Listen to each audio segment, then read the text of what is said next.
Hi everybody, and welcome to another episode of On Air with Owen. And today I am joined by the amazing Stephanie Livingston, who I've known for a while now. She is the head of sales at Birdie Home Care Software, and is somebody that I've admired for a long time since we worked together a few years back. Stephanie, welcome to the show. How are you today?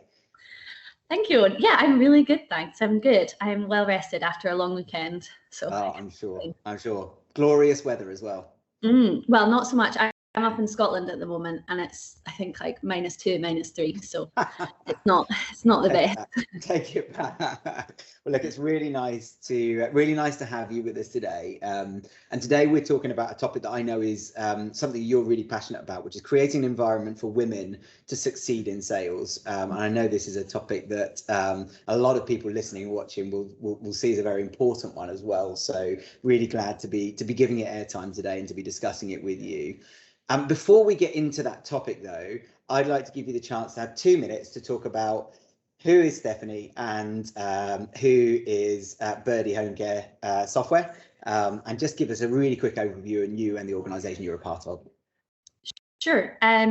So yeah, Steph Livingston. I've spent about 8 years in sales now. About 6.5 of those I've been fortunate enough to be in leadership positions. So I started my career in a FTSE business, which was amazing because it had the infrastructure around to facilitate kind of quick progression, and lots of training in leadership and management, which was brilliant. Most recently, I've been working in software sales in the world of B2B SaaS, and at the turn of the new year, I joined Birdie. So Birdie is a B2B SaaS business. We're Series A. We are selling software to home care providers. So our mission is to radically improve the lives of older adults. So we want to stop them from having to move into care homes, and we want them to be able to age with confidence in the comfort of their own home. But to be able to do that, we need home care agencies to be equipped with the tools and technology to deliver an outstanding quality of care. So we sell the technology that helps to save them time, save them money, but also improve the quality of care that they provide, which is awesome to be part of. Amazing. I'm giving you the award of the best summary so far when it comes to the organisation. Love that. Fantastic. You've been practicing, I can see. got to polish up. Love it. Great work. Well, look, thank you for that, and really good background. So let's get on to the topic. It's an important topic. Again, as a reminder, we're talking about how to create an environment for women to succeed in sales. And I think it's important to start as an overview. So why is this topic important to you? And where do we start when it comes to that topic of creating that kind of environment? Sure. Well, when I think back to growing up, I was very lucky that I had parents who were just constantly pushing me and had full belief in my ability, whether it was to do with my academics, my extracurricular activity. They were kind of my biggest fans and thought I could achieve absolutely anything. And so when I then translate that into my career, I've always had the support and the belief of people behind me, which is invaluable. And when I joined, when I think about the beginning of my career, I was never limited by being a female. I was actually surrounded by amazing female managers, and had ample opportunity to progress. And when I think about working for Venue Scanner, I was working for a CEO who is a female, and she's achieved incredible things. When I joined Birdie, there was a lot of talk about actually how I think not everybody has been fortunate enough to have that same experience that I've had. And actually, I think it became quite stark. I think our organization, we just really, really prioritize and drive diversity, and kind of there's a very open conversation. And it's not about how great we are, but it's about what more we can do. And it's just really been fascinating to hear about different people's experiences, and realize that A, I have been very lucky, but B, there's so much more that could be done to actually create an environment for women to succeed. Do you know what? I was speculating with a colleague of mine this morning, and one of the things I speculated about was the fact that I know you have been led by a female founder in the past and by female leaders, and it's really interesting to hear you refer to that as being lucky to have that. I think that's an interesting observation in the first place, isn't it? That you know, why should you have to be lucky to be led by somebody who's a gender in order to feel that you've got a chance that's maybe beyond somebody that hasn't? How much do you? Yeah, let's talk real for a second. How much do you genuinely believe that because you had female leaders, you got a better chance to succeed? You were in a more suitable environment for you to go and be successful. And how do you envisage it might have been different if that had not been the case? It's a really good question. Okay, so if I'm being completely honest, I would say that the best leaders that I've worked for have actually been men, and why they've been the best for me personally, I'm not talking about more generally, I'm talking about for me in my career, has been that they've told me things and they've delivered feedback to me in a way that I struggle to take. So when I think back to, again, the very beginning of my career, I worked for a guy called Owen Myers, and I remember like phoning my dad every single night in tears, being like, I can't work, I can't do this anymore, I can't do it, he's got something in, like, being his bonnet about me. But what I didn't realize was that Owen's feedback was professional, it wasn't personal. And when we did a Myers-Briggs test, we realized that we were the complete opposite on our results. And when I now think about Abid, who's he's the co-founder that I work for now, he has the greatest emotional intelligence of anyone I've come across. He creates an incredibly safe space where I can communicate any vulnerabilities, challenges, and not feel threatened in any way. And then so he's able to get the best out of me. So I wouldn't necessarily say that it's to do with working for men or women, but I think it's about creating an environment for women to succeed. And that is about creating trust and creating a safe space for individuals. And that does apply to not just women. I think that also applies to men as well. And that I guess starts with something conscious, because you know there needs to be a change, and with any change there has to be a conscious decision that starts that, and then a process that follows. Where do you honestly feel we are as an industry, sales particularly, around moving towards a change where we acknowledge that we need to create an environment where both men and women can be successful, and where that environment is a different one to the one that we maybe had 5, 10, 20 years ago? Yeah, are we 10% along that journey, 50% along that journey? I don't, you know, it's scary. I really don't know, but do you feel we're far? How far have we got to go? I think we're a long way away. I think there's some real positives. I think there's discussion. I think there are some incredible female leaders out there. I mean, you've already had Shabri on air. You've got people like Laura Moniz, who is an incredible sales leader, who is so vocal about imposter syndrome and is frankly one of the best people to like really lift you up and help build your confidence. So I think there are definitely positive movements. But I think there's a long way to go. And I think what we can see happening at the moment is that it's okay to talk about it, and it's okay to challenge like how things are. But I think it needs to go so much deeper than that, and companies need to actually take complete ownership. So if you look at, I think it's something like 5% of FTSE businesses are run by women. Now, businesses were created by men, and they are now predominantly run by men. And the whole idea behind diversity is diversity of thought, and taking people, how that will take businesses on a journey of profitability, and it will improve their performance.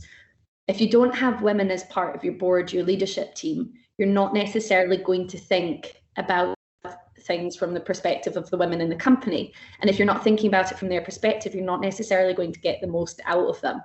So it's about making those opinions and views heard at a senior level. Now, if companies don't have the presence of women and their leadership team or that diversity, what they need to think about is how they can make voices heard. And again, it comes back to creating that safe space. And I think there's talk about how men need to play more of a role in the household and take on some of the, you know, the unpaid jobs that women take on. But also, what are the benefits and like employee benefits that you have in place? So for example, if you're creating, like a conversation that I had recently was a company saying, well, we've introduced shared leave, equal leave, sorry. So that whether you're the primary or the secondary carer, you get 3 months full pay. I was like, great, that's brilliant. And the reason they've done that is because they want to put the responsibility onto the secondary carer, which is often a man. And we're generous, we're above industry average for that. And then they talk about the maternity aspect, and it's 3 months full pay. And then you go to statutory pay and how that's industry average in the tech industry. And I said, okay, so are you comfortable being generous to men, but being industry average for women? And so I think there's this piece around how, yes, facilitate conversation and make sure you've got women that are succeeding, but make sure that you're also creating packages and ways of working and flexibility that enables women to succeed as well. Interesting with that example. Was it men making that decision, or was that a diverse? Yeah, right. 75% male leadership team. Yeah, interesting. And whilst no doubt the intention was a good one, the thought behind it was, I think you talked about we need to go deeper. It was probably a bit too surface level. But it's interesting that the woman's, in this case, your perception was a different one to the people making that decision. Did I know we don't have to give examples? Did that decision change? Is it something that's ongoing? Is it something that's will change? I think it will change, and because the intent is there, like they want to create an environment for women to succeed. So they're not doing it as we're using this as an opportunity to actually give guys the flexibility that they want. And I say guys kind of flippantly because it is secondary caregivers. It's the majority of the time it is men. So they have the right intentions. They just need female challenge to kind of take it that next. Next. And to be clear, because I think on any topic, there are people that will buy into everything that we say and people that will want to challenge it, and they won't have the opportunity to do that because it's a watch and a listen. What we're not saying is that women are better at something than men, or men are better at something than women. We're saying that it's the diversity here that matters. It's the variety of views and opinions that allow you to have a higher chance of creating the best outcome, rather than you need a woman to make that decision or you need a man to make that decision. Indeed, is that fair?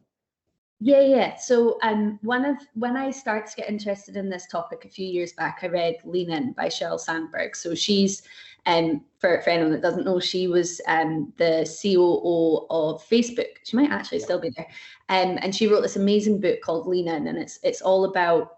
It is about how women need to lean into conversations and about some of our tendencies to perhaps sit back and sit on the sidelines.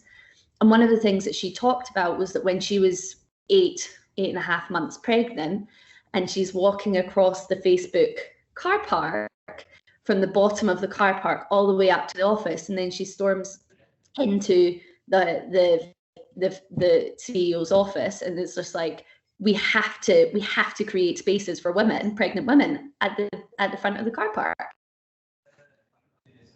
And she said the only reason that she had realized that was because she was pregnant and she was experiencing what it was like to walk 8 months pregnant from one end to the other. So I do think it's not about one person being better, but it's about having different experiences and how you can use those experiences to benefit a company and create the best possible environment for employees.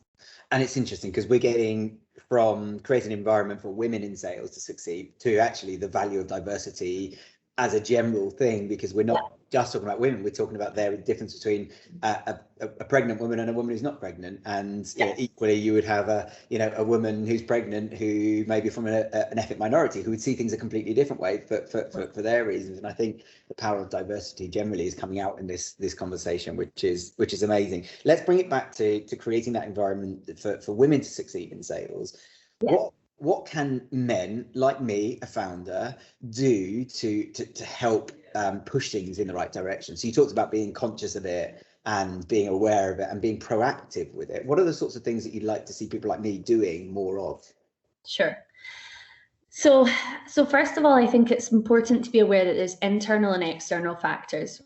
So internal factors of women that we can get into are things like, for example, you're less likely to believe in your ability, right? You're more likely to have imposter syndrome. If it's a classic example of if a female looks at a job description and she can only do 6 out of 10 tasks, she won't apply, whereas the guy will be like, oh, I can do all of that, and they'll apply and they'll be amazing at it. So I think it's being aware of like the internal factors that women experience, but then there's also this piece around external factors, and that's like kind of social conditioning essentially. And there's a really good study that was done between, I think it was Columbia Business School and Howard or something like that. Columbia and NYU it was, and they did a case study on this incredible founder, a lady called Heidi, and they gave the case study of Heidi to half of the class and asked, like, what are your opinions on Heidi, and like, would you like to work for her, kind of thing. And then they gave the exact same case study to the other half of the class, but instead of Heidi, it was changed to Howard. And the perceived ability of Heidi and Howard was exactly the same. But where the difference existed was likability. And it was Heidi doesn't seem that fun to work with. She seems quite selfish and is just out to succeed for herself. Yeah. I probably wouldn't hire or want to work for Heidi. Whereas Howard was this awesome guy, really inspirational, super motivational. So I think it's important to identify the difference between like internal factors and external factors, and then basically implement initiatives to tackle those challenges. So a prime example, we have set up within Birdie, it existed before I was there, it's called Off Gals, and it's the Office Girls group. And historically what it's been is a forum for the women in Birdie to actually talk about their background, talk about their role. So I'm in engineering, I'm in sales, and this is what that looks like, and this is where I come from. But what we're pivoting it to now is actually how we can, again, use it as a forum to equip women with the tools to succeed. And we've broken it down into 3 sections. So we've got inward, and that's within the group. So let's have discussions about how it feels for 1 week of the month when you can't get out of bed, you're absolutely knackered, you feel quite flat, you don't feel that confident in yourself, and how difficult it is to maintain the same level of productivity, something like that, right? How can we facilitate conversation within the group? But then outward. So how can we actually educate the organization and get the organization involved? So that's when we start to integrate with the wider diversity and inclusion group within Birdie and think about different initiatives.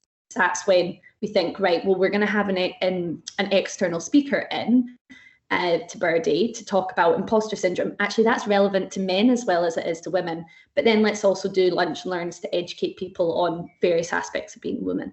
Yeah. And then you've got the upwards bit, and that's challenging on, whether it's cultural challenges, whether it's leadership opportunities, and just things where we've uncovered within the forum of Office Girls within the inward bit of what needs to improve, and we've got that route to the board to improve things.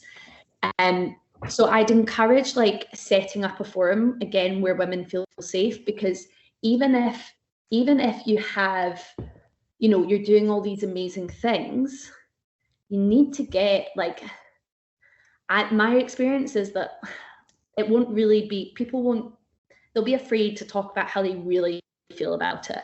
Yeah. Like, you've announced something as being amazing. Do I actually feel amazing about it? Or, for example, we have a culture of radical candor, and it's direct feedback, you always improving.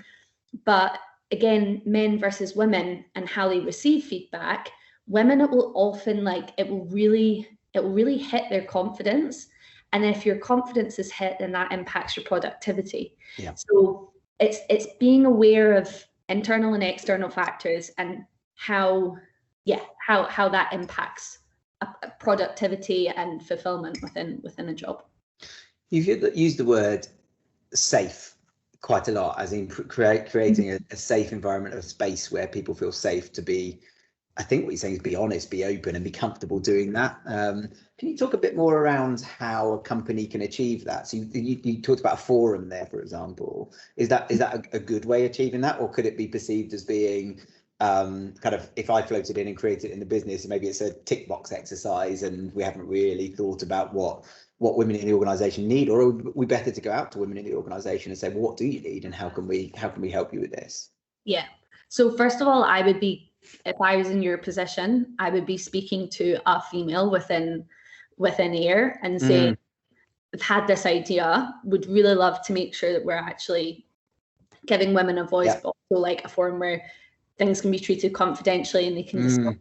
And by the way, just to be clear, it's not always about the company and it's not always against the company. No, of course. Just giving them support and help and the opportunity to discuss different things. Yeah. And so, and then say, is this something you think would be helpful? Is it something you would be interested in initiating and running? So you don't have to necessarily be the one that's going, I'd like to set up this forum and I'm going to chair it. It's actually just like, give it over to someone else to run would be my advice. And I think choosing a leader, and it doesn't have to be someone that's in a role of people management, but choosing a leader who can engage with people, can create that trust and kind of demonstrate, empathy, it's all these things that we talk about, which are super important when you're building trusted relationships. You become a trusted advisor in sales. Like, how can you leverage the natural leadership skills that somebody has to create that environment? But I do think it's also down to companies, and again, this transcends past just women, and it's about men and women, but companies actually prioritizing what a leader is to them. And for me, the greatest leaders are the ones that create a safe space, like you're aligned on the purpose and you're moving towards it together. Yeah, interesting. Thank you for that. I want to just get your take on something. So we were having a discussion internally. We are lucky enough to have a huge amount of diversity in our business, and that focuses on both gender, but also other types of diversity too. But when it comes to gender, when we were in our board meeting, we have a 50-50 split between men and women. We have 6 people who sit around the board table, and that's not by design. They're just the people who've ended up there. We haven't consciously done that. It's only when somebody asked me the question did I realise, which is we've got 3 women and 3 men. That's a really good balance. We were actually having a conversation internally about whether that's something that should be celebrated or not, because there's an argument to say we celebrate it, we shout about it, and we pull others forwards that maybe don't think that way. There's also an argument to say, well, that's just the way it should be. Why are we celebrating something that should be so normal? Where do you stand on that from a female perspective? So I would celebrate it. It should be normal, but it's not normal. Yeah. Is the reality. So I think like celebrate it, but then don't stop there.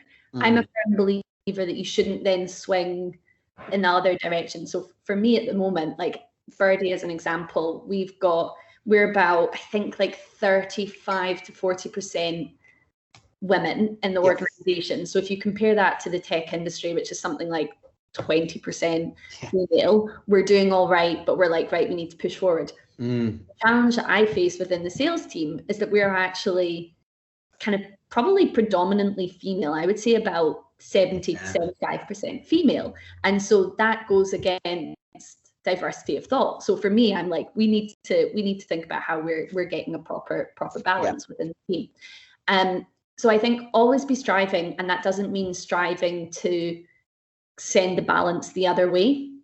What I think it means is thinking about, right, well, we've got this balance, so what do we want to achieve as a result of it? And actually thinking about, again, how different initiatives can filter down as a result of that. So don't do it as a tick box exercise to go, right, cool, we've arrived, we've done it, but actually right now, what's the impact of it? And what are we going to achieve through having this diversity?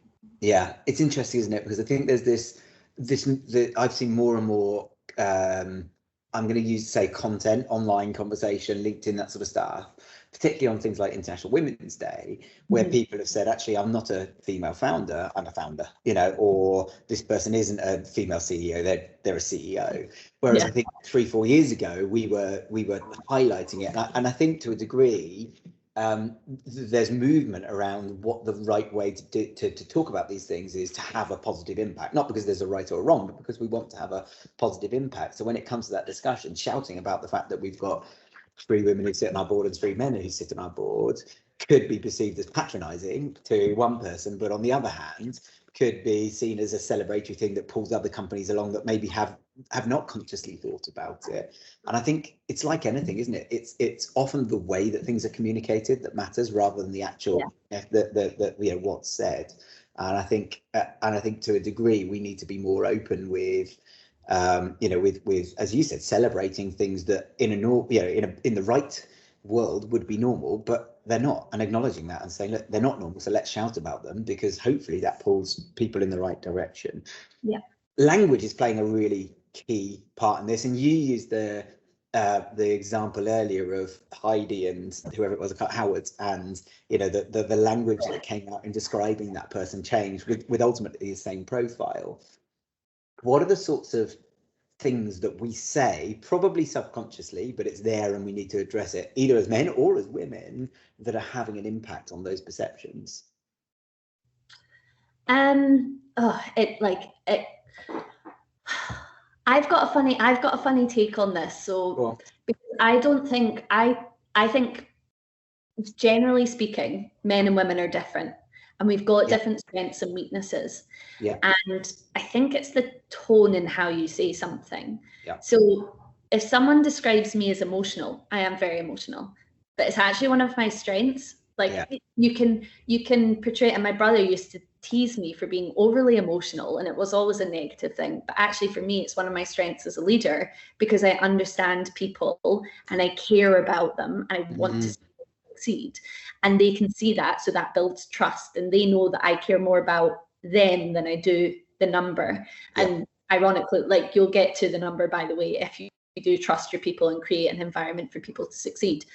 So I think a lot of it is to do with the tone of how people say things. And like Sheryl Sandberg, this is almost overly talked about, but things like bossy, little girls being bossy, and little boys being there's differences in languages. You say they're showing leadership skills, for example, or they're going to be a leader, Yeah, exactly. So I think we have to be mindful of that, and I think we have to call it out, but also just feel comfortable leveraging our strengths, and being like, I will be emotional, but it's because I care, and it's not necessarily a weakness. So yeah, I think it's to do with the tone. Is it fair to say that actually where this all begins is with education of our children? I mean, we're getting into a wider topic that's nothing to do with sales, but the reason I talk about that is, for example, my son, we in our house, gender is a really, it's wear a skirt, wear pink, that's fine, all of that stuff is cool. We've got 3 boys, right? But we've got plenty of what would traditionally be perceived as female things in the house for them to play with, and they enjoy it just as much as they enjoy the things that would be male traditionally perceived. And my son had a unicorn day at school the other day, and he went in dressed as a unicorn with a tutu on and all the rest of it. Amazing. No thought about it whatsoever. And one of the children in the class said, skirts are for girls. Skirts are for girls. And when we spoke to the teacher about it, said, look, you need to address this with the children. Of course they did, but it turns out it was actually the mum of that boy who has told him that skirts are for girls and that he can't wear skirts. And I think it's really interesting to see that we've got this ingrained thought at 5 years old, 4 or 5 years old, that item is for girls, not for boys, and vice versa. So I'm guessing this starts way back when, before people get into sales or a career even, and we have to look at the education system and how we feed into things. And by the way, that mum probably wasn't going, skirts are for girls, you don't wear skirts. She was going, oh, skirts, and it's a teasing jest kind of thing, and it does relate back to, I mean, I had my little niece wanted me to paint her nails. It was a hot pink Barbie color. And then her little 3-year-old brother was like, Auntie Stephanie, will you paint my nails too? And I was about to say no, but then I was like, well, actually, why not? And he sat there happy as anything with his hands, his fingernails painted pink. So I think like it is, we do have to challenge ourselves. We have to challenge others. And me, kind of my automatic reaction being like, oh no, I wouldn't. That doesn't make me a bad person. Like it doesn't, it's just what's kind of how it's my thought, it's my instant reaction, but I challenged it and then I painted his nails. So it's challenge ourselves, challenge each other, and feel comfortable with going, oh, actually that's ingrained. That comes back to these societal norms that are totally ingrained within us, and that we have to challenge and feel comfortable challenging. I like that, because I think what we're saying here is that actually our thoughts that are within us, that are subconscious, that we don't think about, actually they've been ingrained in us from our childhood, from our upbringing, from our nurturing, through that we shouldn't be afraid of acknowledging them and saying, well, yeah, it's okay, but we should be prepared to challenge them and change them over time, and acknowledge that that's not going to happen overnight. And I think sometimes people are fearful to admit that they maybe saw things a certain way, as you just have, and said, well, actually, no, I did initially do that. And I think, I've had moments like that where I've gone to say, no, well, of course you can. Yeah. Do you know what? There's 2 pairs of trainers. I took my son to buy shoes and he wanted the ones with pink stars on. And my instinct as a father, first time, and I'm going back a few years here with my eldest, was, buy the black ones, buy the blue. But actually, same thing, I had to stop myself, and we shouldn't be embarrassed by that instinct, because it is who we are and it's where we've come from. But we need to be acknowledging it and looking to change it over a period of time, which, I think is what we're talking about here. So we don't have to hide it, I guess is what I'm saying. And if all else fails, just send the kids up to Scotland and they'll see people in kilts wearing skirts. So comfortable with it, so it's fine. Love it. Good point. And I want to just touch on role models, for example. Yeah. So you've acknowledged a number of people here. Somebody that really stands out for me as a female leader in the global world is Justine Ardern in New Zealand, who has done an amazing job of leading that country. And I see moments of her, for example, breastfeeding in Parliament, and having a baby and leading while she was Prime Minister, and things like that just are genuinely inspiring. But actually, take out the fact that she's female, she's an amazing leader, full stop. And I think she is something that a lot of people can admire and follow her lead, whether male or female. Are there other people that you look to as really good role models, whether they're male or female, but who are having an impact on, creating an environment where women can be successful? Yeah, there are plenty. So, and by the way, like with the New Zealand Prime Minister, like I think one of the things that makes her such an incredible leader is, again, that she's human. Like people trust her, they believe in her. Yeah. And it's because she's not always, she's not necessarily, I mean, I won't pretend to be an expert in politics on that side of the world, but she's not playing any political games necessarily. Yeah. She's just being a human and carrying herself with empathy and understanding. Mm-hmm. So it comes back to that original point I made. Leaders that I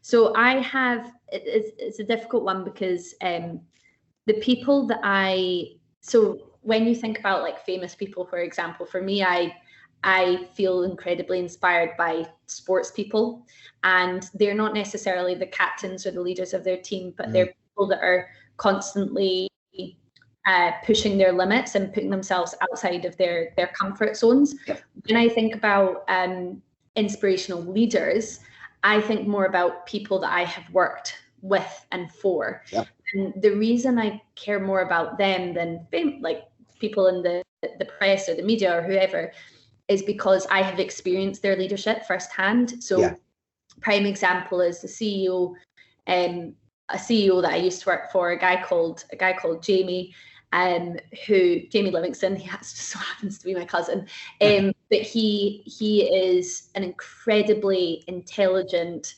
well-read individual who again cares, and what he's identified as his purpose and his why, and then he recruits people into his company that are aligned with those cultural values and share that same purpose, so everybody's moving forward.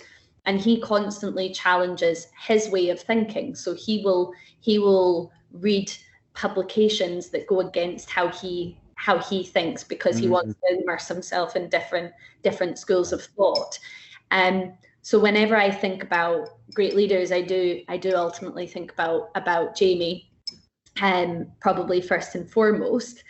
I'm trying to think if there's another person that I really enjoy kind of following, is a guy called Sam Harris. And again, because he has a podcast called Making Sense with Sam Harris, and again, he invites different people on. So he'll have academics, he'll have medics, he'll have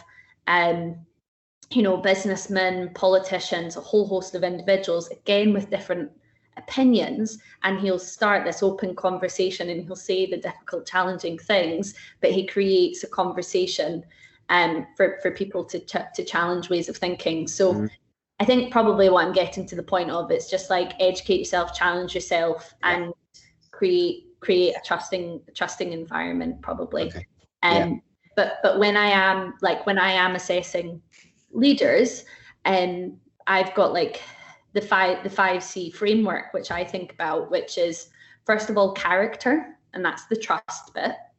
You've then got competence, so like their competency, are they good at what they do? You've then got commitment, and that commitment is about showing up every day. Like, what are you willing to sacrifice to achieve what you want to achieve? The consistency, and that's the consistency of the character, that's the consistency of the competence, the consistency of the commitment. And then finally, you've got this compassion piece, and that's basically like the I care bit, and kind of thinking like, do they understand what motivates me? And do they know do they know people in order to make them move and help them achieve their results? So yeah, that's kind of how I typically will assess a leader. Or I like that. I think it's a really good, concise way of looking at things. And I've not heard of that one before. I think it's brilliant. Can I just touch on something, because I want to just be really clear about the difference between people being different and people being equal. So when you look at women in a sales environment, we're not arguing that there isn't a difference. We're arguing that there needs to be equality and diversity. I think sometimes people get that confused, that we think that we're trying to say that men and women aren't different, or that people from different ethnic backgrounds aren't different. We're not saying that they're not different. We're saying they shouldn't be treated differently, and that they should be equal. And I don't know what your thoughts are on that, but sometimes I think that the water gets muddy between those two in people's perceptions, and they feel as though that the strive for equality is actually a strive for an acknowledgement that everybody's the same, but we're not. We're embracing that diversity.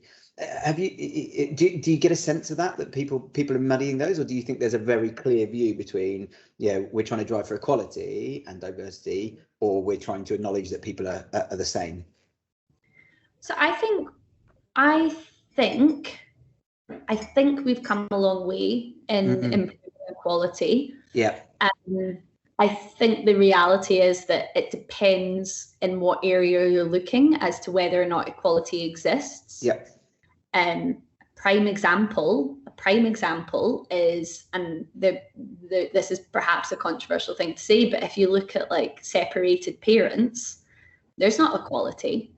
The priority is that the child is with the mother, and the male doesn't have the female parent doesn't have the same rights, and it almost becomes quite extreme that, unless the mother is addicted to alcohol, drugs, or is abusive, the father won't really get the residence of the child. So I think, look, it depends on what area you're looking as to whether there is equality. I think there is an understanding within businesses that diversity is a good thing. Yep. I think when it comes to equality, there are ingrained systems and processes in place which perhaps prevent that from happening. And I think that's where there needs to be more challenge. And that's when it's almost a subconscious self that is bringing those things to the forefront. Yeah. And that's where there needs to be challenge, conversation, and different ways of thinking. So we're going to wrap up in a minute. I just want to take you back to starting your career. So you're 18 to 21. Let's say you're a woman and you've chosen sales as a career to go into.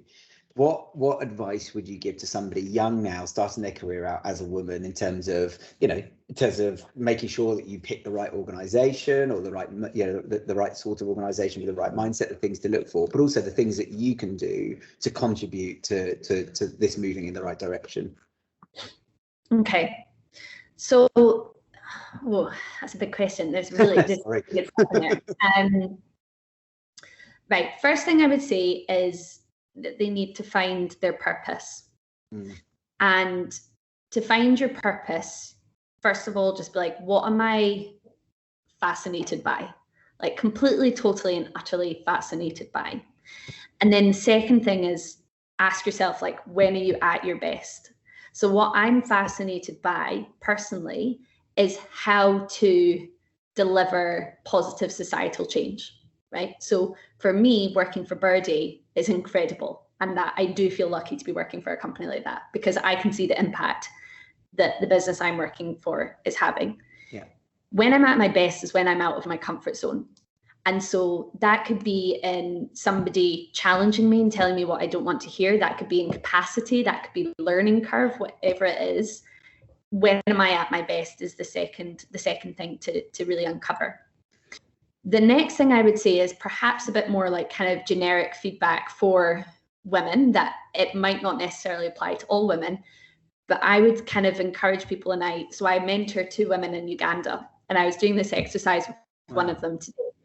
And with Precious, I was saying, write a list of 25 things that make you incredible. And like, just jot it down, and whether you show it to someone or don't show it to someone, like, remember that those things do make you amazing, and that actually view things like failure or gaps as an opportunity to be better, rather than being fearful of not being perfect in the finished product. And then the second thing I would recommend that they do is write down 5 things that people come to you for advice on. And so that you can then, again, it's about building that confidence and conviction in yourself and what you can achieve. And don't be afraid to actually vocalize that to others. Amazing advice. Absolutely amazing. That's brilliant. Thank you. I love that. I love the writing down of these. I think again, it's about self-awareness, isn't it? And having confidence in yourself, come what may. That you believe in yourself, you can get through a lot more. Is there anything else that you think is pertinent on this topic? Is there anything we've missed, or anything else you'd like to add when it comes to, let's go back to the beginning, creating an environment for women to succeed in sales? I think we've gone away from that, but I've enjoyed the conversation nonetheless, because I think it's all it contributes. There's one other thing that I'm particularly focused on at the moment, and it's apologizing. And it's one thing that companies, whether you're male, female, or whatever, you need to be focused on stopping people from apologizing. We tend to apologize because we want to be empathetic, we want to be appreciative, but instead of saying, I'm sorry that I'm late, say thank you for your patience. So you're still being respectful, you're still empathizing, you're still being mindful and respectful, but you're not apologizing, because as soon as you apologize, you put yourself in a position of the other person is in control. And so I would say, like, be aware of women's language and how that impacts their confidence, and then be aware of your own language and how that impacts women's confidence and people more generally. Again, very, very interesting. I'd not thought of it like that either. So I'm gonna practice that one and see what impact it has. That's a really, really interesting point. Well, look, Steph, thank you so much for your input. I really genuinely enjoyed talking to you. I think we've had many a conversation on this topic before, and I always enjoy talking to you. I think what I love about your view on this is that you're so balanced in the way that you look at things, and you acknowledge that all parties have a role to play in this, and I think that's fantastic, and a lot of people can learn a hell of a lot from you. So thank you for giving us your time today. Right at the end, if people want to get in touch with you, how are they best to do that? What's the best channel to get in touch with you? I'm guessing connecting with you on LinkedIn. And secondly, if they want to buy from Birdie because they're in that industry, what should they do? Yeah, well, get in touch with me on LinkedIn. Whoever you are, I love connecting with people from all corners of the world. And then just if anyone wants to get in touch, my email address is stephanie.livingston@birdie.care, and no E on the end of Livingston. Brilliant. Glad you clarified that one. It's a bit ripe, you can tell. but no apologising if you spell it wrong. Well, as always, it's lovely to talk to you. Thank you so much for giving us your time and for giving us your thoughts on this really important topic. And yeah, hope that the audience has enjoyed your take on this as much as I have. And thank you so much. Pleasure being here. Thank you so much, Owen. Thanks.